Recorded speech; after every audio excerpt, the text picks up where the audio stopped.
আমরা অনেকেই বলি যে নারী ছলনাময়ী। সত্যি কি নারী ছলনাময়ী? না।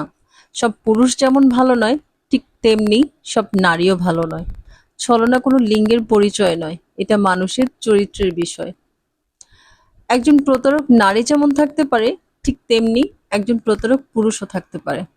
আবার অনেক নারী আছেন যারা পরিবারের জন্য তার স্বপ্ন ত্যাগ করেন, সম্পর্ক ধরে রাখতে ত্যাগ স্বীকার করেন এবং কঠিন সময়ে পাশে থাকেন।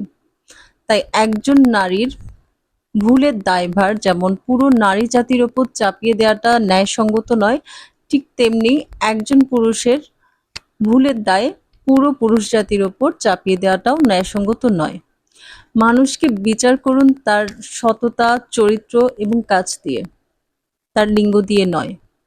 মনে রাখবেন, ভালো মন্দ মানুষে মানুষ ভিন্ন হয়, পুরুষ বা নারী হওয়াতে নয়। আসল বিষয়টাই হলো তার চরিত্র।